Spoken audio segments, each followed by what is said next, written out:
दोस्तों नमस्कार। मैं श्यामनाथ यादव मेटकरवादी। तो क्या बाबा रामदेव को जनता की जिंदगी से खिलवाड़ करना महंगा पड़ेगा? सुप्रीम कोर्ट में बाबा रामदेव को कितनी फटकार लगी, थोड़ा सा आप लोग ये समाचार देख लें, उसके बाद फिर आगे बात हो। सुप्रीम कोर्ट ने हाल के कुछ वर्षों में देखें तो सुप्रीम कोर्ट ने बहुत बेहतरीन काम किया है।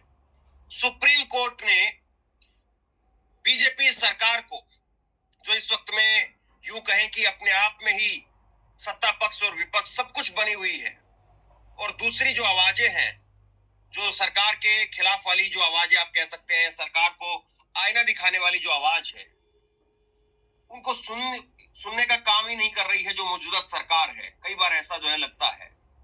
तो ऐसे में सुप्रीम कोर्ट लोगों के लिए एक उम्मीद की किरण बनकर के उभरा है, और सुप्रीम कोर्ट ने जिस तरीके से फटकार लगाई है, सुप्रीम कोर्ट ने जिस तरीके से यहां पर बीजेपी सरकार के लिए इन शब्दों का प्रयोग किया है कि हम चीर डालेंगे, हम चीर डालेंगे, ये शब्द आखिरकार सुप्रीम कोर्ट को क्यों इस्तेमाल करने पड़े हैं?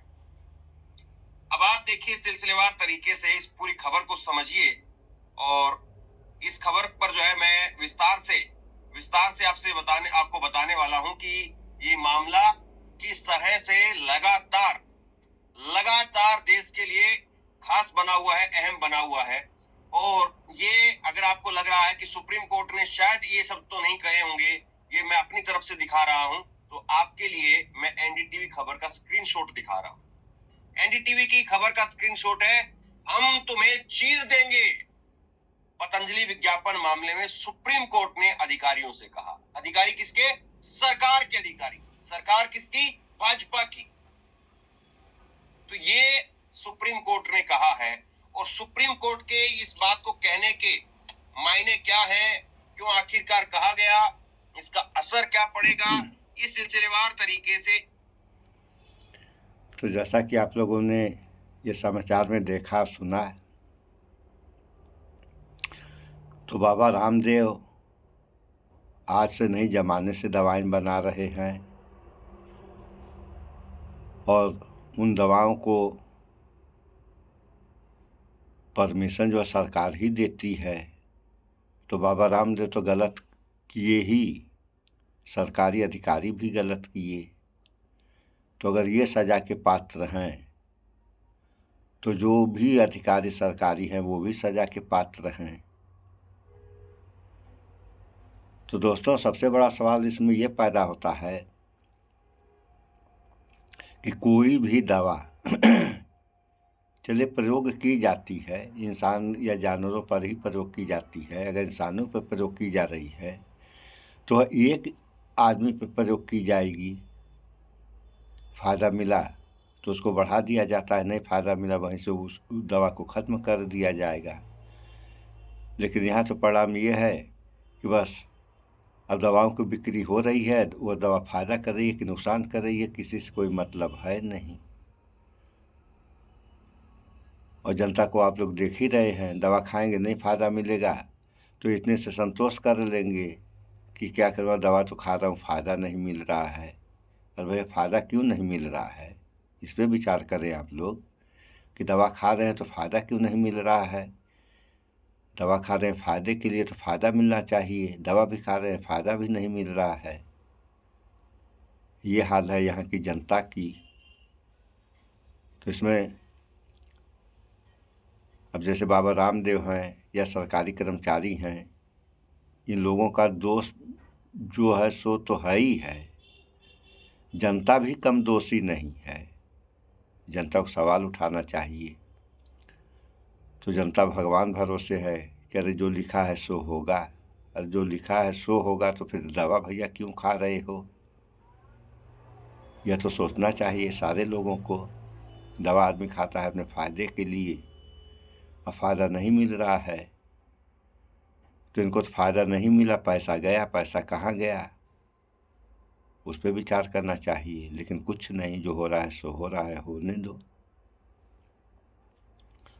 वो तो मामला फंस गया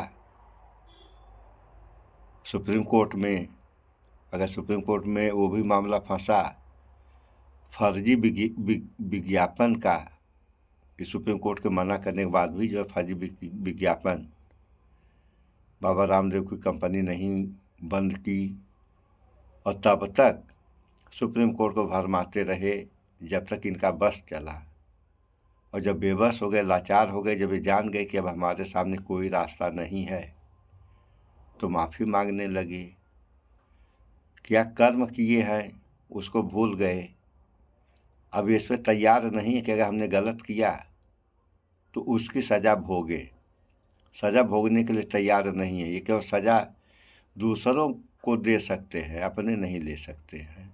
ऐसा क्यों? और बाबा ये इंटरनेशनल बाबा हो गए, और इनके कर्म इतने अच्छे हैं जो आप लोग देख ही रहे हैं।